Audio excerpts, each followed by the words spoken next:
our next speaker. If you have any thoughts that you want to capture, any questions that you have, we gave you a card when you came in the door. Maybe you want to run back to your seat and maybe jot down a question or a thought that you have, and we'll get started in just a minute.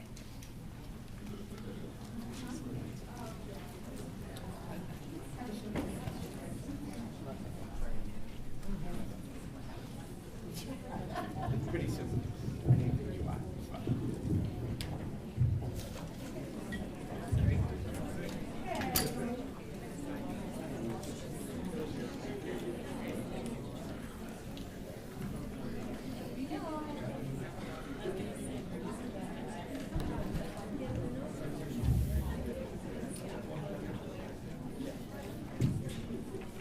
So that was really terrific to watch, and it reminds me of what has drawn me to the Alliance of Active Music Making. There's something so beautiful about watching teachers be the best teacher they can be, and removing the idea of competition between approaches and thinking about how much people can learn from each other. That's really one of the reasons why we're here, and that it's so great to watch. I'm a person who prepares young teachers to watch teachers find an approach that really speaks to them and really suits their goals and their philosophy and allows them to be the best music educator they can be. And then we tend to borrow from other approaches to supplement or to tweak little bits about the approach that you want to adjust.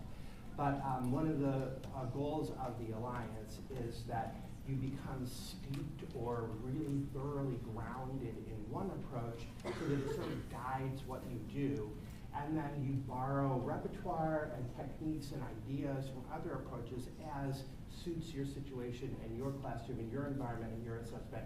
And so that's why we can all coexist. And it's just fascinating watching people do things. So I'll tell you what I'm going to do on Monday when I go back to my kids, my big kids. But I learned forward and back in my ORF Level 1 with Judith Barthwell-Thompson doing hand drums and regulating movement with a hand drum moving around the room. I've never seen, I think this is my 10th one of these, I've never seen a Delcos person do tonic and dominant as forward and backward. And I can't wait to go show that to my kids and talk about how we have these little pockets of things that all sort of complete the goals that we have for our students and how great that can be for us. So hopefully there's an approach here that maybe you're not super familiar with that you get to learn a little bit more about, and an approach that you may know but you've never quite seen it through that person's lens, and you're learning new aspects of it from that person. I'll also say that this is the all Ohio team, that Amy and I do teacher preparation, and she's in Cincinnati and I'm in Cleveland, and Christy and Aileen are teaching little people and producing fantastic musicians, and Christy is up by me, by Cleveland, and Aileen is by around Columbus. So if you want to go see somebody in their natural habitat, that's where you find them. So I'm a music learning theory person. That is what really grounds me and helps me structure and orient myself in my teaching. Gordon's research is sort of the last approach on the scene in many ways. He just passed away a couple of years ago, so he was here and shaped the method for a long time. And likewise, I came to it late. I had already had a fairly big exposure to Kodai and to ORF and a little bit of Delcros, and then none of that was quite resonating with me. And then I saw some music learning theory practitioners in the late 80s, early 90s, and that just really spoke to me, and that's what has sort of guided my teaching since my public school days in New York State, and then how I prepare teachers. So this is ways to find me and more information about that. Here are some things that we think about in music learning theory. We tend to think about teaching whole songs, using a whole song approach, and we almost always ground things in harmony. We tend to do functional harmony right away. Don't spend too much time in pentatonic. You tend to go to functional harmony right away, and do chord groups, tonic dominant. For exactly what Christy was showing, children can process and hear the difference between tonic and dominant very early because the pull of those half steps are so strong. And so we tend to use that so children can discriminate one thing from another. We use movable do with la bass minor, and we do a lot of modes. So la bass minor, re bass Dorian, so bass Mixolydian, and as you might remember, my college students learn about 3 different languages for how to describe pitch and pitch relationships. And so their brains really explode when they start to make them do Dorian solfege. Re, fa, la, fa, re, do, mi, so, mi, do, re, fa, la, fa, re. And by that, after they've had numbers and letter names and other things, their minds kind of break when I give them a whole year of modes.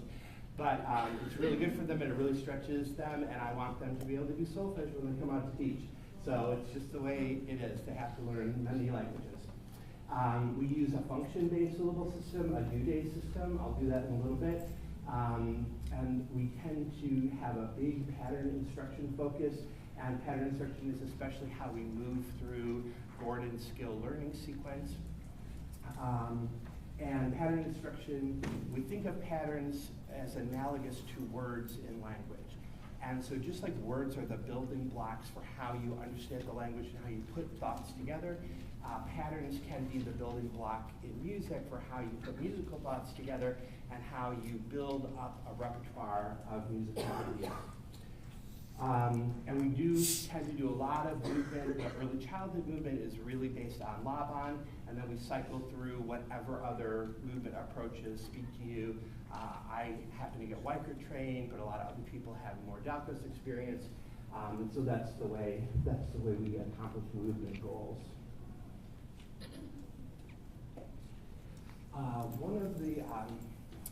One of our big picture outlooks is very similar to Suzuki, teaching music like a mother tongue approach and thinking about how you acquired a language. And you probably didn't acquire a language through formal study. You probably acquired a language by listening to people speak whole language around you for years and years and years.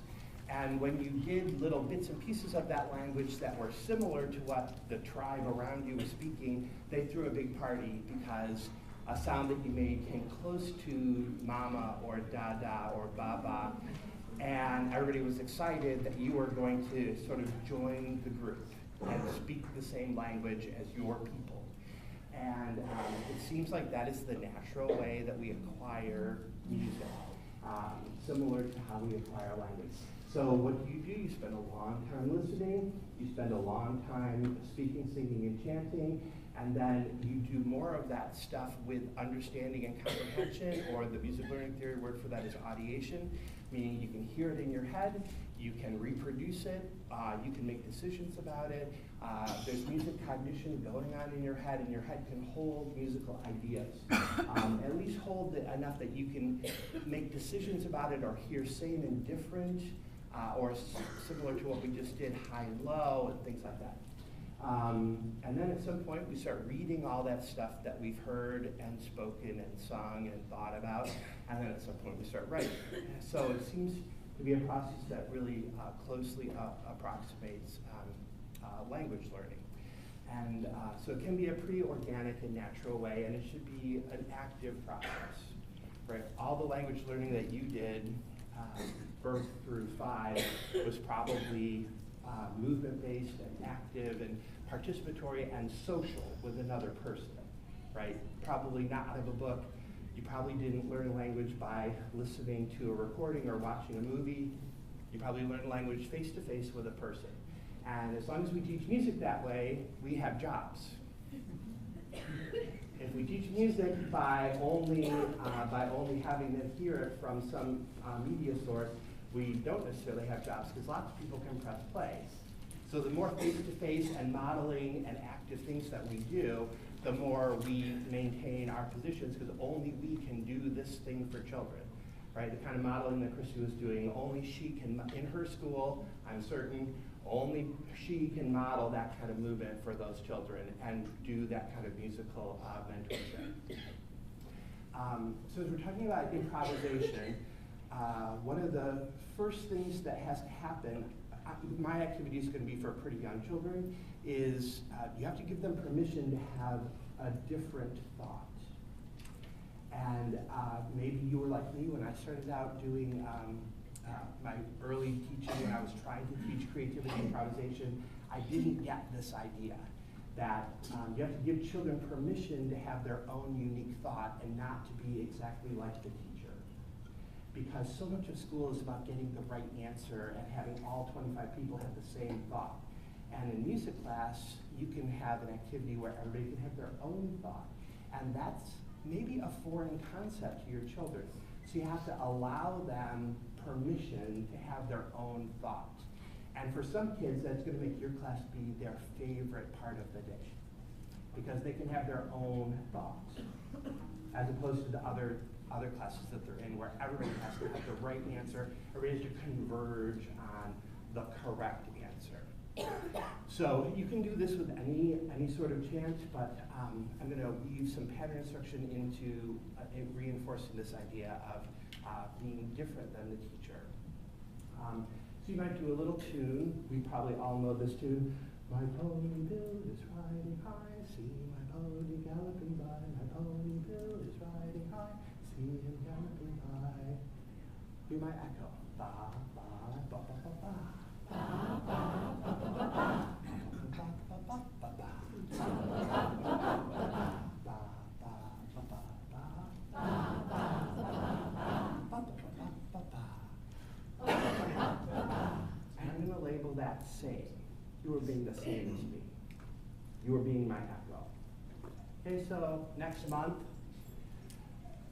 boys and girls, I'm going to do my pony bill again, and then we're going to do some patterns, but we're going to do them in a different way. Excuse me, I'm having trouble hearing you. Can you speak a little louder? I can. I'm trying to use my teacher voice, my gentle teacher voice, and not my dramatic teacher voice. But yes, I can make it a more dramatic pony. My pony Bill is riding high, see my pony galloping by. My pony Bill is riding high, see him galloping by. Ba ba ba ba ba ba ba ba. Ba ba ba ba ba ba ba. But can you have a different rhythmic thought than me instead of the same as me? You've heard a lot of triple patterns. Can you think of a triple pattern different than my triple pattern and try saying that all together? So my pattern is the only pattern not to say. Of the skazillion triple patterns you've heard, think of something different than what I'm doing. And I'm going to do ba, ba, ba, ba, ba. So that's the only one that you're not going to do. Take a minute, go through your brain full of patterns and think of something that's different than ba, ba, ba, ba, ba. What is your principal going to call this? Think time. Give them a little think time when you teach them a new cognitive idea. So think of something different than ba, ba, ba, ba, ba. And this means different, and you get to be different from me, and different is good. Here we go. You're all going to be different. That means you're going to be different from each other, too, unless some bizarre cultish thing is going on here that I wasn't planning on. So you're all going to be different from each other, too, so it's going to sound like a big crowd noise, and that's fine.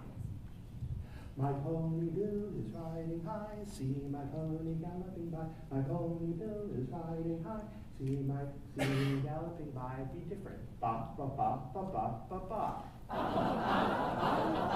Ba ba ba ba ba ba. Ba ba ba ba ba ba ba ba.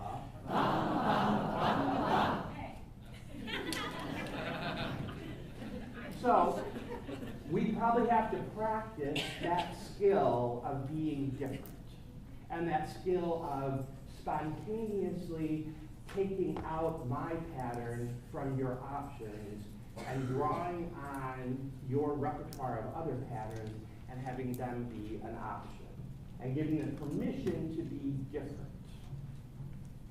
Okay, and rewarding that difference. Now, if this was a smaller crowd and I could have room to walk around, I could go around and I could hear people's patterns and repeat them to them and show them that I heard and understood their pattern. Right? That would be another great way to validate the kind of work that they're doing. Okay? So that's how I think about starting. I don't get to teach K-6 people very much anymore, but I get to teach a whole bunch of 9-month-olds to 4-year-olds, and this works with them and works beyond them for a few years, because they get it from me. But if you didn't get it from me, you'd have to get it from you. You have to get it from preschool, kindergarten, first grade. Somebody has to help them figure out saying the difference.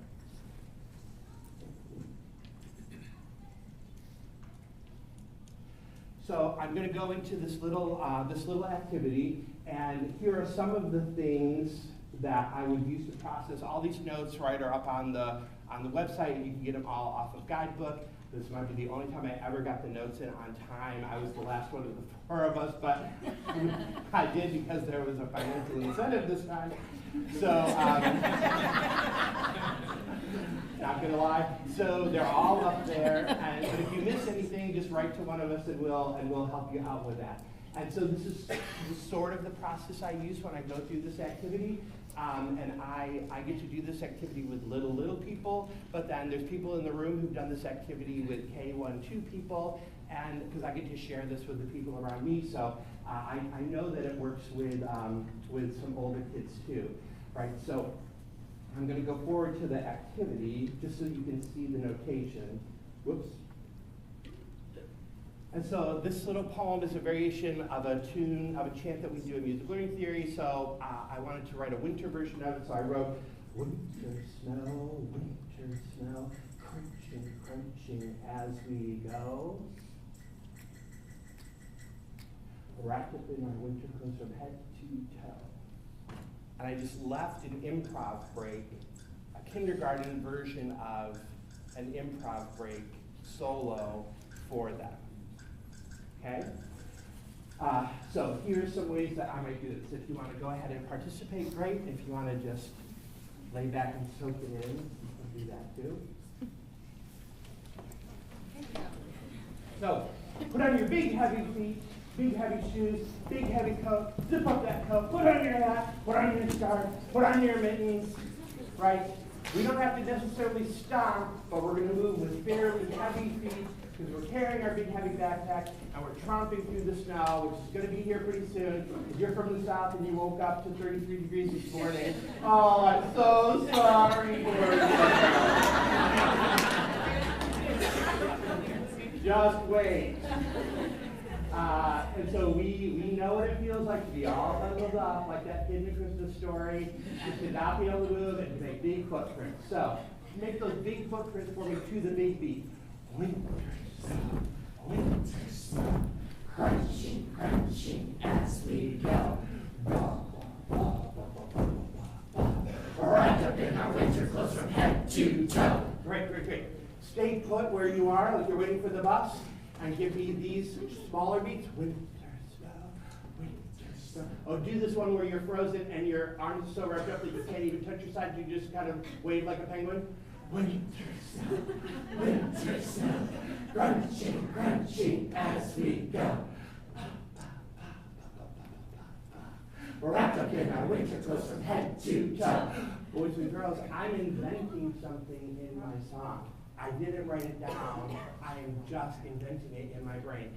Can you quietly step in place, and can you tell me how many big beats my little invention is going to take? Just notice how many big beats I get to do. Winter snow, crunching, crunching as we go. Ba, ba, ba, ba, ba, ba, ba, ba. Wrapped up in our winter clothes from head to toe. Show me how many fingers, how many beats did I do? Great, that's how many beats you have to do a little creative pattern in there. So we're thinking duple patterns, we're in duple meter, and we have 4 big beats to invent something interesting that you're going to say. Right now, I'd like you to think about putting it in your feet. Any pattern that you want. See if you can put it in your feet. So it can't be super quick, right? Because remember, it's freezing cold and we're in all the clothes that we own. So see if you can do it with your feet and with your face. Okay? It will take me a few lessons to get to that point, right? But I'm sort of fast forwarding for you. Okay, so see if you can make up something, and just like when we learned last semester that it's okay to be different, it's going to be different, and there's 50 people, and you're all going to have a different thought, and that's okay. Okay, so it's going to kind of sound like crowd noise. It's like when we're all grumbling, waiting for the bus, and it's freezing cold outside, we can see our breath. Okay, so now we are moving, and we're moving with our big heavy feet, and then you're going to put that rhythmic invention in your feet and in your mouth. Have I given you enough time to come up with a 4-beat pattern? Great. Here we go. Winter snow, crunching, crunching as we go. We're wrapped up in our winter clothes from head to toe. And sometimes if I'm getting bored by this point, I do wrapped up in our winter clothes from head to toe. Add another movement for them. Could we do some more onomatopoeic sounds? If you want to go that kind of crunchy, very crisp snow that we get on really cold mornings when it's really dry out. Or maybe you're walking across ice and you're trying to break up the ice with your feet. Right, so go ahead and make another sound besides that boring pop-up thing you've been doing since you were 4. For Southern people who don't know what ice sounds like, this is what it sounds like. This is what it sounds like. Cincinnati is practically the South, anyhow, so it's warmer down here anyhow than where I am, but we'll get it. Here we go. Winter snow, crunching, crunching as we go. Wrapped up in our winter clothes from head to toe. Great, now how am I going to assess this? So if I'm in and among my people, I just have to assess on the fly as I'm walking by them. Right? Maybe I'm going to take a couple people for a walk with me. So only these 2 people get to speak out loud. Everybody else, just put your invention in your feet. Here we go. Winter snow, crunching, crunching as we go. Wrapped up in our winter clothes from head to toe. And close. Okay, so I can hear probably 2. Maybe I can hear more. It just depends on how creative, right? If I had somebody going ba ba ba ba ba ba ba ba ba, I would have to stop and sit down and let that person teach the rest of the class. Why go on? So you could go and have a little walk like that. Something I like to do also is just transfer this pattern to a drum. There are some kids who just are not ready to say this out loud. There's something vulnerable about chanting, even though I think it's less vulnerable than singing, but some people aren't quite ready to do it out loud, but they will do it on a drum. So I might say, if you get the mallet, then we want to hear your pattern on the drum. Crunching, crunching as we go. Wrap it up in our winter clothes from head to toe. Right, so I have these lollipop drums, right, which if they aren't eating the mallets are really useful. They like and so some kids, I'm thinking about scaffolding, I'm thinking about different kinds of learners. There are some kids maybe you didn't hear from, and maybe they just need a mallet, or maybe body percussion, and maybe they'll give you a rhythmic improvisation in that way. Okay? Okay, thanks. Have a seat.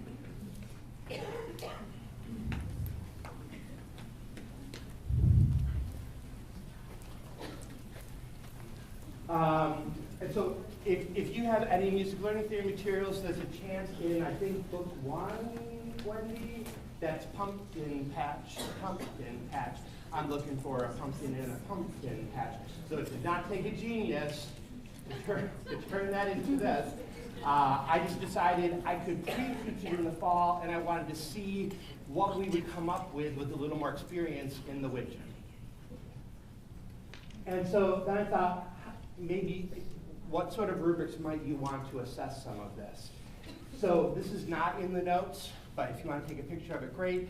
Or if you want me to send them to you, great. So if my goal was, can the learner maintain that meter? Can that learner keep the context of Duple going the way I had it going? I would have this little rubric about, did they attempt or did they not? Could they start it? I really am hoping for the downbeat. And then how much of that 4 beats can they keep going in Duple? So that might be it. I want to be in everybody's picture.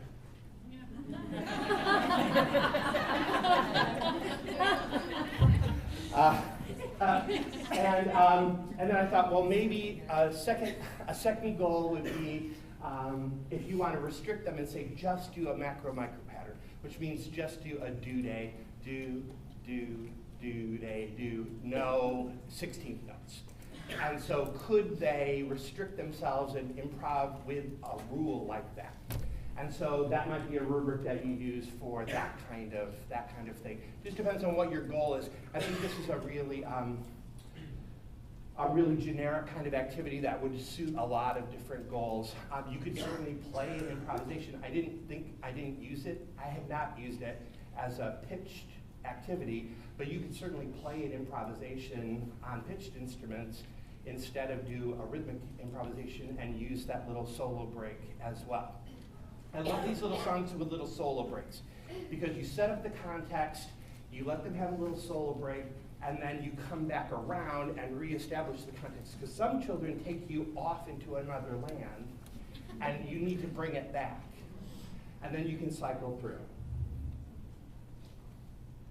And this is where you learn more stuff, and these are people who taught me things, and there you go. So, thanks.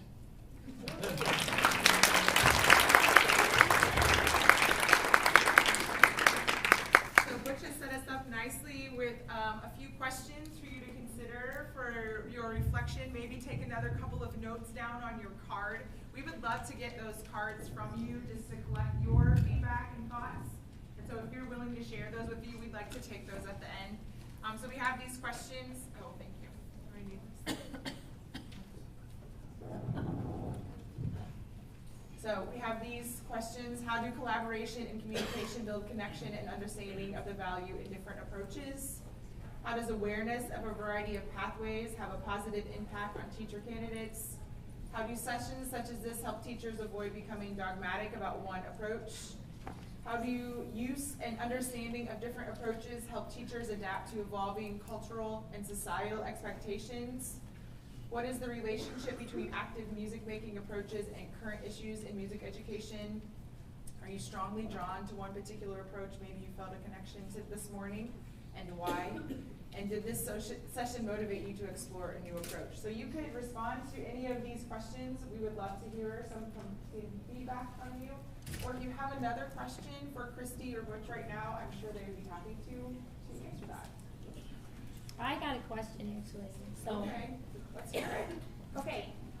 Do you or would you address fixed dough and down pros, especially for upper level and college students? So we get the fixed dough thing a lot.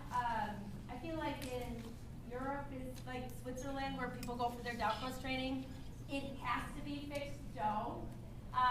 We're a little more free in America, where you can do movable dough.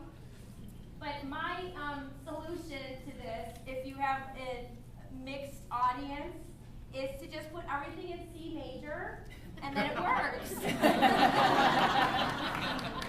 I think for upper level college students, you have to know what is the purpose that you're going for. Is it function? If it's function, you're going to want to do movable dough. If it's somebody that has perfect pitch, fixed dough is okay. I mean, I have pitch and I can go kind of back and forth between the two. But in my classroom, I do movable dough. all the time, and I don't do fixed. But when I'm in a mix, when I know fixed note people are there, I'll just make it easy and put it in C major. So I hope I answered that question. Because sometimes that's scary too, fixed note, and it's, oh, I can't do that. Nope, just do what works for you. Another question or thought from these questions or your own questions? Yes? I have the same question for both of you. Where in your process of rolling everything out do you put instrumental playing? When do you get the kids actually on an instrument that's not just a hand drum? So, I feel for me, like Dalcroze is something that I can plug into what I do, and I do a lot more movement things. So if it's a piece of music that we're going to be using xylophones, okay, let's move it first. Okay, now let's have some people go to the xylophones. Let's have half the class moving. Let's have half the class on xylophones. I actually do a lot of fire robin and conversational solfege. So in that movement section, I plug in a lot of Dalcroze, or I take what those songs are and I just add a lot more movement to those things. Or you can, it just gives you. You have to adapt how it works for you. Okay, I'm going to add instruments when I do this. But you can definitely, I love it. It's like a blend. You can marry the things together. So my early childhood classes have all explored almost all the classroom percussion instruments. For Halloween, we did vibra slaps, and we did güiros, and we did ocean drums, and we did all the sort of sound effect instruments. And they explore a whole bunch of classroom percussion, and my 3s and 4s play tone bells, the little individual tone bells. I think of that as being like a readiness for barred instruments. And then in K-5, I would transition them to barred instruments right away, end of kindergarten, 1st grade, and recorder in 4th.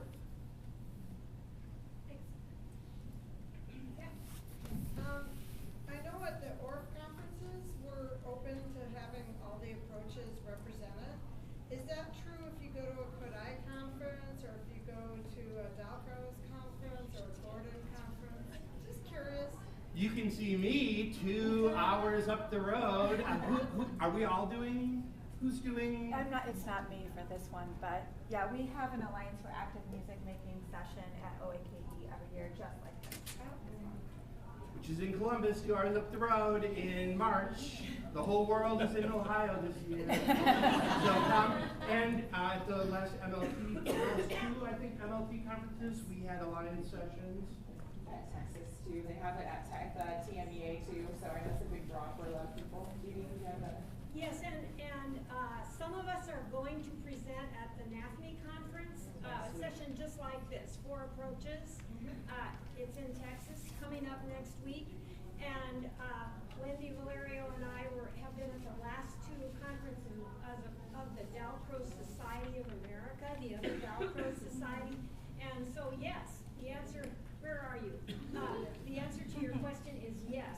We have, the Alliance have gone to all conferences, and we've also presented at some of the state music conferences. Yeah, I presented at Michigan and in Ohio. That's how I first met Aileen. She presented in Ohio with me a long time ago. So anybody who will have us, we are there. Another question? Or a thought? Or something you learned today? Something you think is exciting and interesting and you're ready to go and share that with your students? All of it? Could I say one more thing about the different conferences? Maybe Eileen already said this, I'm not sure, but the National Oak Conference is coming up in March, and it's Yes. in Cincinnati, right? It's in Columbus. Oh, Columbus, Yeah. okay, close. And there will be a similar session, but with different presenters, but all 4 approaches will be represented. Yes, and I have flyers for that if anyone's interested. It's March 21st to the 24th in Columbus. Yeah, thank you. Yes, please. Other cases of topics where the 4 or some of them 4 approaches Oh, where do the four approaches contradict each other? Well, I do it differently. Sure. Or I don't agree. Okay, great question. Sure. And we have the big things I think we have very much in common. The active approaches and pattern instruction and experiential music and everybody's going to sing and play and move.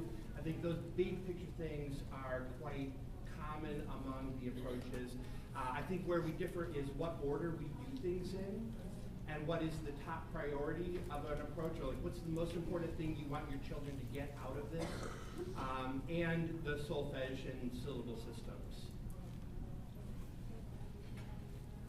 And there's a whole bunch of people who blend things in, right? If you studied with Feierabend, you might not use ta-ta, ti-ti-ta, you might use MLT syllables, or you might use a blend of them.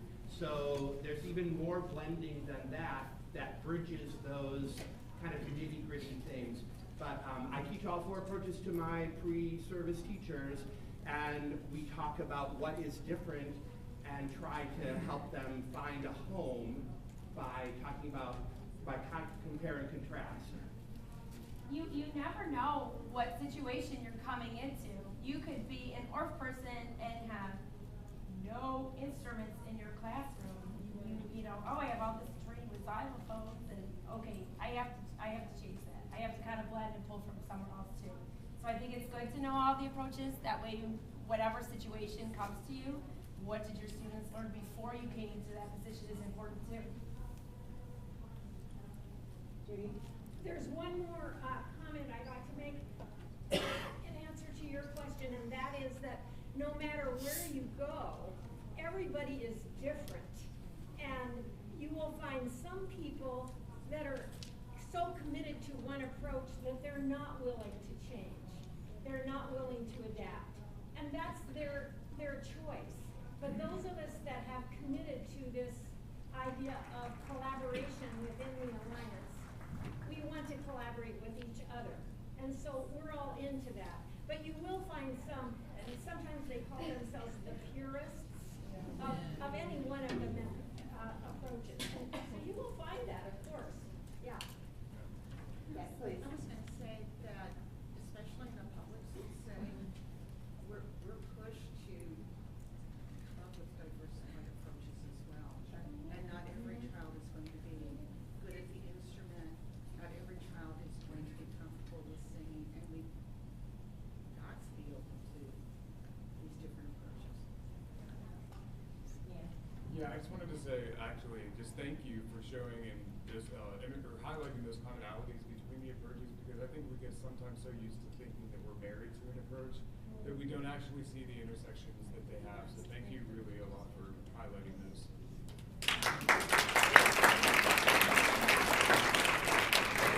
We're out of time now anyway, so where do Martina, you have one more? If you wanted more info on the summer training, we have July 8th to 19th in Lexington, University of Kentucky. So if you want a pamphlet, you can come here and get that. Again, this is for Dow pros. We do work in modern band as well, pop music. So thank you. Thank you, everyone. We'll have our next session. Sorry, yes, please. I'm so sorry. No problem. If you are a native Spanish speaker and you are staying for the next part of the session, will you please see me during the break? Sure thing. We are going to start again with our next approach at 9, our next set of sessions at 9:45. If you could put your cards into this drum, when you'll stand here and select. Thank you so much.